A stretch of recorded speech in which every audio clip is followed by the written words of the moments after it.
All right. Hey, everyone. Thank you for listening to another episode of The Retro Gamers. Larry here. What's wrong with you people? It's Anthony here. Someone's got to listen, for crying out loud.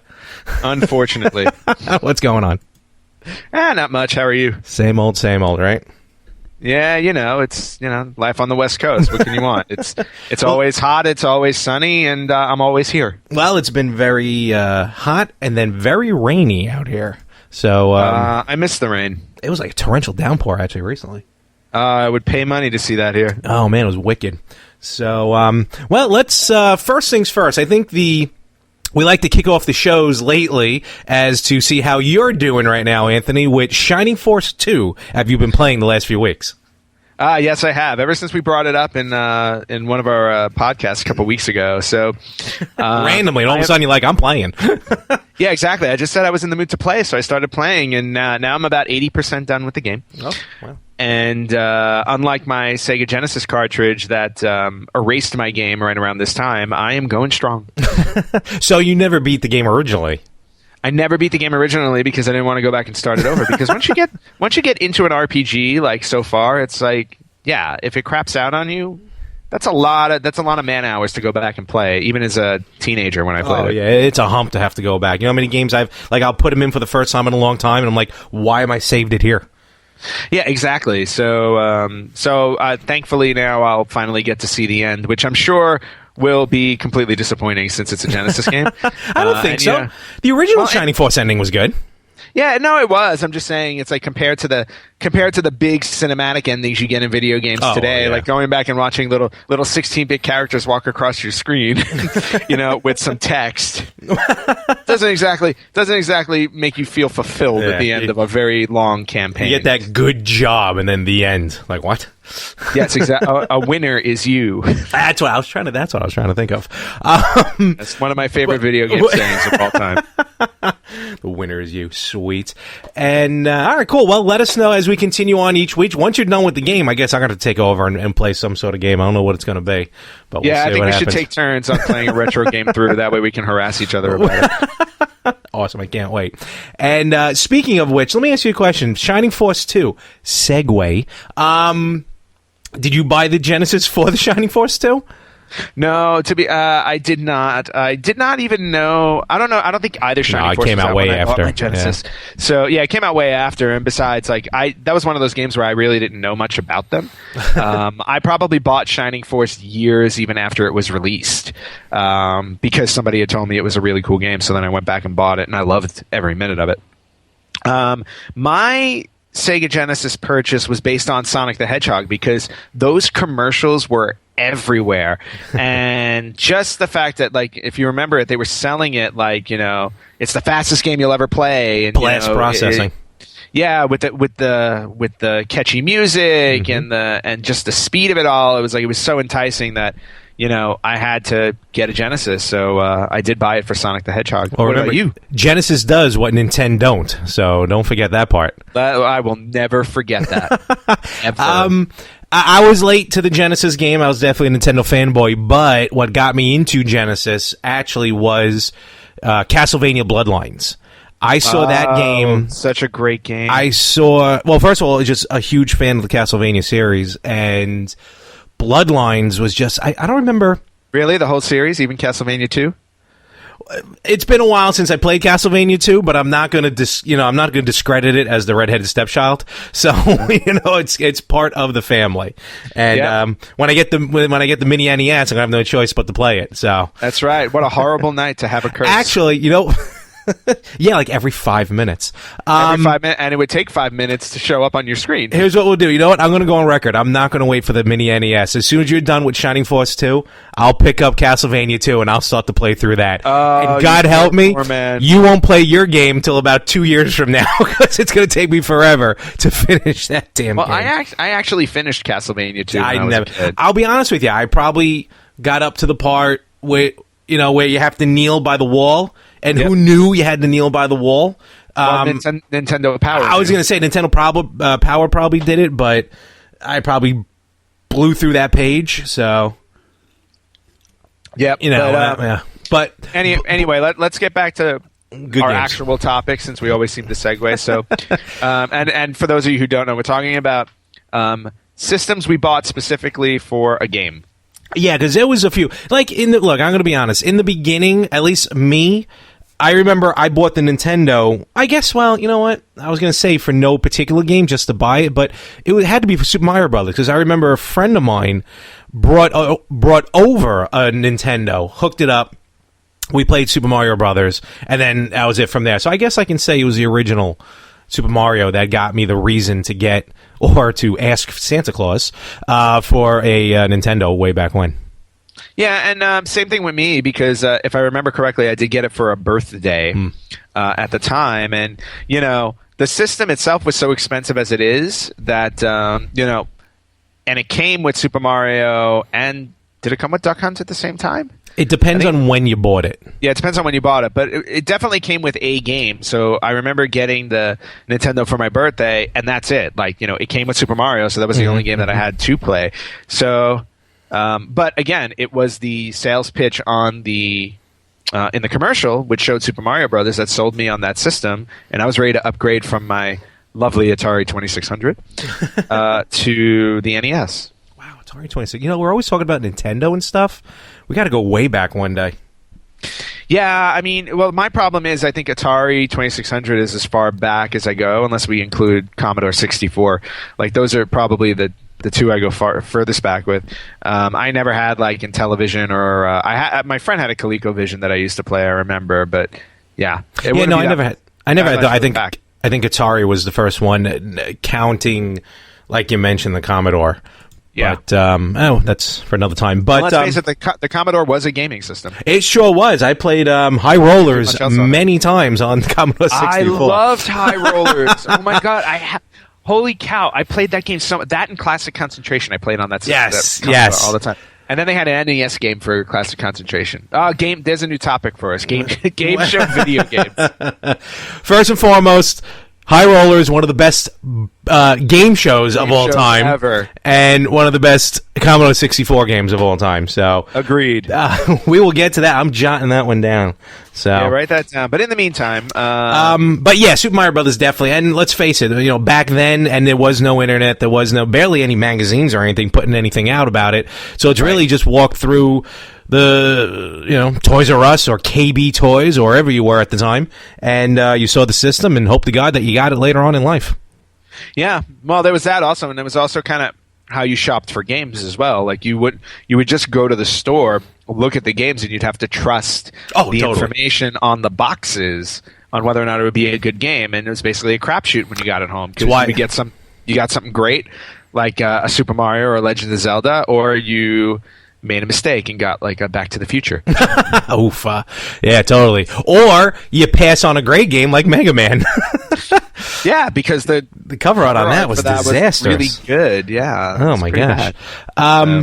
But yeah, going back to with the Genesis, so before I forget, Bloodlines, I think I may have seen a commercial for it. And again, being a fan of the Castlevania series, it's just, I figured with the kind of, and I'm trying to think if I got that before, no, because I had a Super Nintendo, so I had Castlevania 4 first. But definitely Bloodlines was well worth it, and what got me to get a Genesis, which then led to all these other fantastic games I ended up owning, so. Yeah, especially considering you were always a Nintendo snob. I love Nintendo. The fact that, no, I understand that, but you used to be I'm sure people will love to hear this, but you used to be the Nintendo snob who did not want any other system. It was Nintendo only and nothing else. Yeah. It's Coke or Pepsi. So. Yeah, but it didn't work that way with systems. You were allowed to have more than one, and it was perfectly fine. Well, yes, but also I didn't have a job because I was 12. So yeah. I had to choose with the one I had to go with. You had parents. That's all that you needed. I did? You weren't millionaires. No, but you were a spoiled little brat. You can admit it. Well, yes, I probably was, totally. Santa treated me well each year. Only child syndrome. There you go. Absolutely loved it. Trust me, that umbilical cord stretches from Brooklyn to Long Island. But that's Genesis, and I guess for both of us, Nintendo was Mario. And I think if your answer is the same as mine, well, yeah, it came with the system, but it was probably also the game that we went with. But Super Nintendo. Now, Nintendo, yes, kind of was the only one out there. We kind of almost didn't have a choice. We saw a video game, we wanted it. Super Nintendo, though, that's where with Nintendo Power, and we got to see more of the system and what it can do before it came out. So is there any games that that got you to want to get a Super Nintendo? Well, again, I mean, Nintendo, the company, had done such a fantastic job with Mario, and then obviously fast forward to Super Mario Brothers 3, which basically, redefined the system and how far you can go with a great game. That when Super Nintendo came out with Super Mario World included, I mean, it was just a no-brainer. You had to get the system so you could play Super Mario World. You didn't need to worry about any other game. You just wanted Super Mario World based on the power of Mario 3. Totally. So, and I agree with you there too. Super Mario Brothers 3 was so perfect, dare I say, at that time. How can they expand on it? And here comes not only better graphics, better gameplay, but new worlds, new power-ups. And to think we thought Super Mario Brothers 3 had all the power-ups that you could possibly have in a game. Yeah, and then of course the introduction of Yoshi. Yes. Yep. Right. Very true. So yeah, and again, I think a lot of the Nintendo systems, even dare I say Game Boy and stuff, probably people wanting those Mario games for the upgrades of the systems, because they just kept getting upgraded and upgraded. I know you weren't big into the handhelds. I know you had a Game Gear. Definitely not my thing. Yeah, I know with me, handhelds, Super Mario Land was definitely just, again, loving the series, wanting to get the next game in the series. Even though it wasn't the greatest game in the Mario series, it's still fun. Super Mario Land 2 went back to basics, and that's really picked it up. But, Super Mario Land got me to get a Game Boy. You also got to remember that the power of the Game Boy didn't necessarily fall on Mario. It fell on Tetris. Well, I was going to say, Tetris was the pack-in game. So that's the game that the system came with. So, and that version of Tetris, I think, is even better than the Nintendo version. And I know Tetris is Tetris, don't get me wrong, but just something about the Game Boy version that is just much more enjoyable. Yeah, and I remember the first time I played Tetris was at the Nintendo convention at the Jacob Javits Center in New York. It was the first time I had ever touched a Game Boy, and Tetris just had me hooked. In fact, I think after I played it on the Game Boy, I went out and got it for the NES. I remember that. We probably went on the same day and passed each other. Didn't even know it. We probably did, and you also got to remember you were 2 years younger than me. So back then, being 2 years younger, it's just we wouldn't be friends. I was with my parents and my uncle, and the only line that was short enough to play a game was Fester's Quest. Really? Is that all you got to play? No. I played so many games while I was there. I remember playing some other. I just remember Fester's Quest was the one I just ran up to and started playing. I also had a ticket to compete on the main stage. Well, not on the main stage, but in the tournament. Yeah, yep. But I was too gun shy and I didn't do it. So. I did it twice, and I did not advance. Unfortunately, because again, it was one of those things where you only had X amount of time, and I flew through Mario and Rad Racer, but Tetris was new to me, so I didn't know Tetris. So I remember I played through the first time, went over to the Game Boy after that to practice Tetris, and then went back to play a second time, and I played better the second time, but I still didn't advance. I really wanted that $50,000. Yeah, that would have done well. So yeah, I would have spent it all on games, of course, but still. Who needs college? No, honestly, right? Not at all. And then with Game Boy, actually, I think I played Tetris. I think that's where I played the Game Boy for the first time with Tetris. I only had a Game Boy yet at that point. But and then with the Game Boys, at least with me, that was just kind of the upgrade of the system. Game Boy Color, Game Boy Pocket, just a necessity of buying those games. Game Boy Advance, that's when the Game Boy really upgraded itself. And for me, I remember in college, because that's when it came out, there was a game called Advance Wars, which kind of plays like Shining Force 2 in that it's turn-based, but it's more military, cartoony military. And that also, it was really designed for 4-player action. Well, the Game Boy Advance was. So I remember me and a few of my buddies all got Game Boys at the same time. And that's for a while. That's what we were playing in college. It was odd, just sitting around with all the Game Boys hooked up to each other. And I remember, Advance Wars is what got me Game Boy Advance, and then just moving on, all the best games that came out for that. That's cool. Yeah. Again, like you said, my handheld experience was only with a Game Gear, and it was probably a couple years after it came out, because I went and purchased it at FuncoLand. I purchased a used Game Gear because handhelds never worked for me. I didn't like the small screen. It just used to piss me off. So, but the only reason why I went and got a Game Gear is because they had X-Men games on that system that didn't exist anywhere else. And at this point in time, I was completely hooked on X-Men and X-Men 2 Clone Wars on Genesis and X-Men Mutant Apocalypse on Super Nintendo. So once I found out they had Game Gear versions, I had to play them.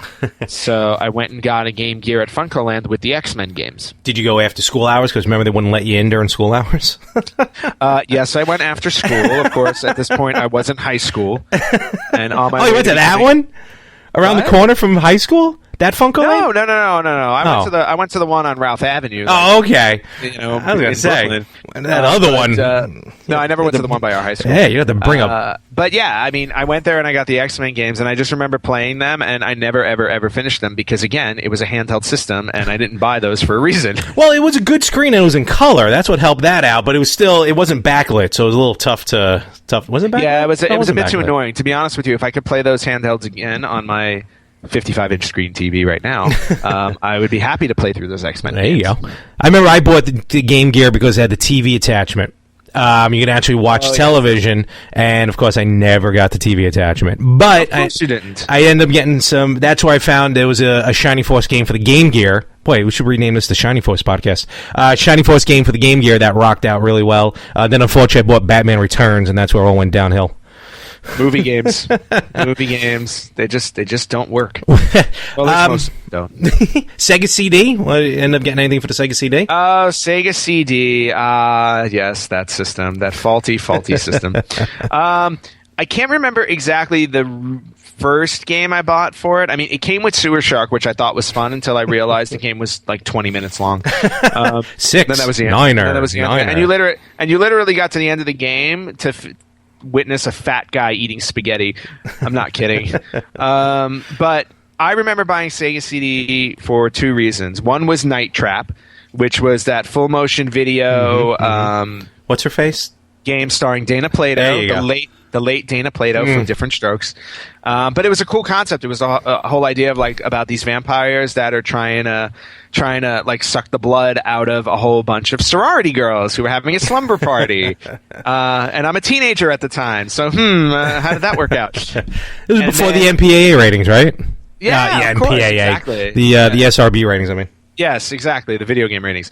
So I definitely bought it for that. And the game, again, like Sewer Shark, it was this full motion video that never stopped moving. So the game itself was about an hour long if you got all the way. Yeah. And then the other game that I purchased Sega CD for was the WWF Rage in the Cage. Yep. So now on Super Nintendo and Genesis, you had these 16-bit wrestling games. And of course, for people who listen to this who don't know, Larry and I are huge wrestling fans, have been for a long time. The SNES and Genesis games were great, but they maxed out at 12 characters. Rage in the Cage had 20 characters, and for the first time, had the actual entrance themes on it. So and full motion video. Yep. So it was a no-brainer. It's like I had to own Sega CD for that because this was monumental for wrestling games. Totally. And that's the game that got me to get the Sega CD. That game, that's a whole nother show we can do. But Rage in the Cage definitely was well worth, especially back then because we weren't used to that whole full motion. It was all new. Yeah. It's actually a CD-based game, very new, opposed to cartridges. But it led to other good games there on the Sega CD as well that I can't remember. Well, I that I owned. I don't think I owned a lot. We can have a whole Sega CD podcast because I can tell you all about the pitfalls that were the Marky Mark and the Funky Bunch music video game. CNC Music Factory. Yeah, same the one. Music Factory video game. The Crisscross. Oh, that horrible boxing game. Video game. Oh my God. Prize Fighter is it called? I think maybe. That's it was. I can never get. Yeah. That's a whole other conversation. It was rough. Yeah, let's not forget the Mighty Morphin Power Rangers. None of us can.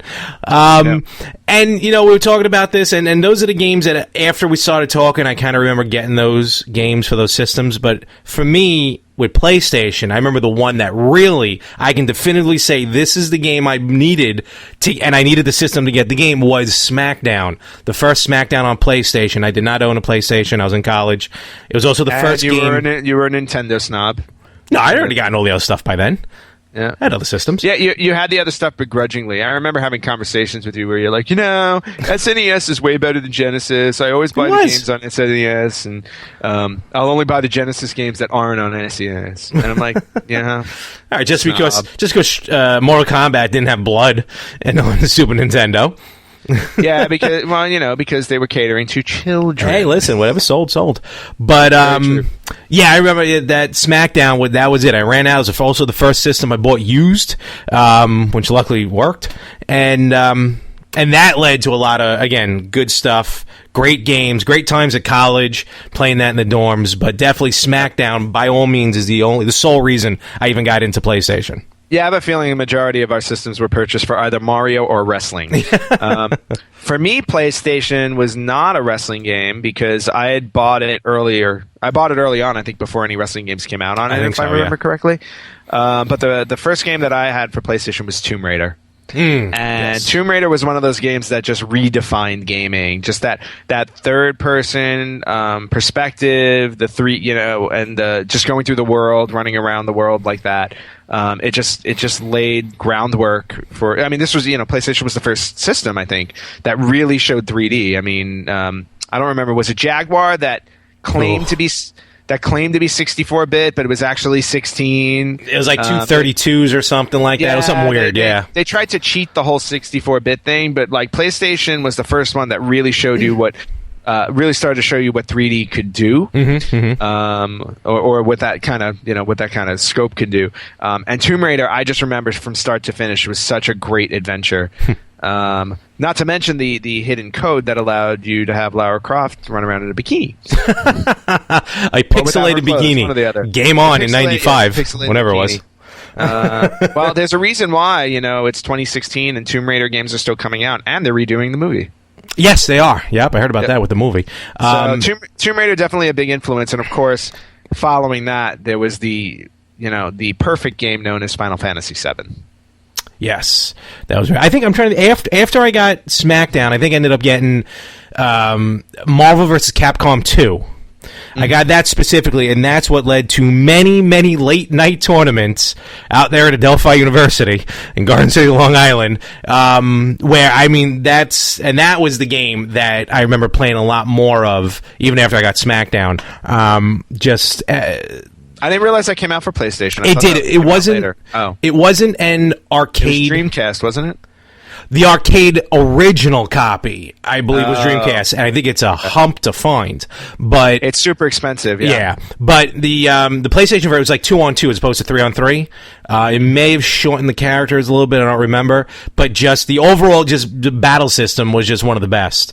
And Marvel vs. Capcom 2 was just period one of the best fighting games that there ever was. And that and Pokemon Puzzle League on N64 led to many tournaments, many long nights. That's not why you bought the N64, was it? No, N64. Well, we talked about it, but N64 was again Super Mario 64. Talking about a game to redefine the industry. Holy cow! Hold on, GameCube or Wii? Maybe it wasn't N64. Zelda was never a launch title, except for one system. No, Zelda. N64 launch titles. I remember this because I was literally in line at the Wiz in Brooklyn. Yes. The day it came out, if I remember correctly, it was September 18th, 1996. There you go. Somewhere around that date. And it was Super Mario 64 and Pilot Wings 64. And I remember standing in line with Mom. Yes, I was almost 18 at the time. But standing in line with mom to buy the system a month early for my birthday present, and I was just going to get Mario 64 because this was the first system I think that came without first Nintendo system that came without a game. Yes, you had to buy them separately. Yep. So bought the system, was buying Mario 64, but then Pilot Wings, I kept staring at it, and my mom eventually caved and bought Pilot Wings for me as well. So I wound up buying both games that came out on launch day. At least if I remember correctly, it was just the 2. It probably was. I think like a week or 2 later, it came, like 2 or 3 more came out. There were. Remember, I bought Cruis'n USA before I got to Super Mario 64 because for some reason they shortchanged. Right. Okay. So delivery. There were a few other ones. There were a few other ones. I just remember getting Mario 64 and Pilot Wings on the same day. Pilot Wings, I had no idea what it was about because I never played the one on Super Nintendo, but I remember having so much fun playing the 64 game because it was the first time you had like these weird challenges you needed to do, and it was so cool. Definitely. No, I never got into Pilot Wings, to be honest with you. I don't know. I just never did. No, I'm not saying it's a bad game. I just never got into it. Yeah, I just enjoyed the challenges of it. Like, you just had the 3 different things. You had the helicopter and you had the hang glider and parachute. It was the jetpack. Oh, okay. All right. It's like the jetpack, and you had to do all these challenges around the island, and it was actually really fun for what it was. Not too shabby. And I think it was after. I would have to say, at least in my experience, probably after the Dreamcast. Because I remember Dreamcast I bought. I know it's kind of a little bit outside of our retro gaming, but Dreamcast I remember I bought originally for Crazy Taxi. No, Dreamcast fits. Okay, because we keep arguing over our long timelines. My argument is I think once you get to I don't know, when you get to I think like 360, definitely no, not at all. Yeah, it's PS2 and Xbox where I'm like, I don't know. But with Dreamcast, I remember I bought Crazy Taxi because I loved that in the arcade game, and that was an arcade exact replica. And then, of course, it wasn't a short time later, Sonic Adventure, blew all that out of the water. But I think it was. Sonic Adventure was the reason why I bought Dreamcast, hands down. And it was after Dreamcast. I think at that point, I personally just ended up buying systems for the sake of, a new system's coming out. You're only going to assume there's going to be good games coming out for it. I remember, PS2, I did that, but also it helped that it was a DVD player, so that kind of enticed me personally. Yeah. And I just remember just blindly, all joking aside, blindly pre-ordering like the GameCube and whatever the new Game Boy Beyond SP was, and DS. You got to remember at this point, Nintendo, Sega, and Sony had made such a name for themselves. They became so reputable that you just blindly trusted them. No, totally. Unfortunately for Sega, Dreamcast wound up being their undoing because it just didn't compare. Which I don't understand, in all honesty. Well, no, I mean it just didn't have the support. It honestly didn't have the third party support that Sony had or Microsoft had when it finally debuted its Xbox. I don't know what Microsoft did or how much money they paid to get the third-party support they needed because it was their first system and they needed to prove themselves. But they did a tremendous job, and they were the reason why, those systems were the reason why Sega got out of the console business. Yeah, and I remember because Xbox, you're right, because it was the first one out, and I didn't buy an Xbox at first because I didn't know what the games were going to be like. So it turns out Xbox had one of the best football games ever on it, ESPN 95. The Buffy series was fantastic on there. I mean, obviously other games on top of it, Halo. Yep. But Showdown, Legends of Wrestling. Yeah, I said good games. Sorry. But last but not least... Actually, hold on. So here, this is what I like about podcasts, because with Showdown, they came to the Acclaim, was it? Who did that? I think it was Acclaim. I think so. They came to my campus, actually twice, but one time they came to and do a survey before that came out, and they're like, listen, we want to make a wrestling game of these legends, and there was like hundreds of them. Who would you like to see in a wrestling game? And I remember I'm going, wow, all these names, this would be an awesome video game. And then Showdown came out, and I was like, "This is an okay game." Yeah, to be honest with you, I still have Showdown just because of the again, it's that nostalgia thing, because it's like I can throw that game in even though it's not good. And I can just play as those old school wrestlers. Granted, Legends of WrestleMania came out much, much later, and that one was equally enjoyable, but there's something about Showdown. It's like the guys they have in that game, like you've never seen. Exactly. those guys in a video game all together like that. So it was nice. It was nice to relive the 80s. Yeah, and it was cool. I did kind of like a focus group real quick right then and there, and I got a free copy of Burnout. So nice. Well, that also helps. Yeah, right. And speaking of burnouts, I think we should segue into the final system we wanted to bring up here today, because what are you talking about? I need to know, and I'm sure everybody else needs to know, what was running in your warped brain that made you buy the Virtual Boy? How? I don't understand what you're talking about. It's 3D Virtual Boy, one of the virtual reality ever made. Virtual reality, 3D gaming at its very best, and you didn't need a game. No, it was just the fact it was 3D. You didn't need a game. You just need these ugly-ass goggles that you had to set down on a counter and stick your face in. Or if you lay down on your bed and bounce them on your forehead, it also worked. Okay, so you bought the system because it was lazy gaming. Yes, because you couldn't go anywhere with it. As if gaming isn't lazy enough. And I'm going to stand by it. Wario... Whatever the Wario game was, I forgot the name of it for the Virtual Boy, and Mario Clash were some of the best games to play, let alone it was on the Virtual Boy. They were two great games. Some of the other games, not so much. But maybe if Nintendo had you working for them, or at least doing commercials, they might have sold more than 5 Virtual Boys. I was pitching you the Virtual Boy. Lifetime. Yeah, you did pitch. You pitched the Virtual Boy to me, and then you brought it over to my house, and I played it. And I said, "Oh hell no!" All right, with that, I'm calling it a night. not a million years. What? There was nothing virtual about that boy. How dare you, sir? And with that, I'm ending this. All right. Well, thank you very much. You should. You know what? You deserve all the ridicule for buying that system. I'm sorry. Just what a waste. Follow us at our new Facebook page, Retro Gamers Podcast. Find me on Twitter at More365. And you will find no information about Virtual Boy on any of our websites or Twitter. Find Anthony. And if Larry puts anything up, I will ban him. Matsu at Matsu228. Thank you very much. So with that, we're going to call it a week. I'm Larry. And I'm Anthony. Catch you guys later.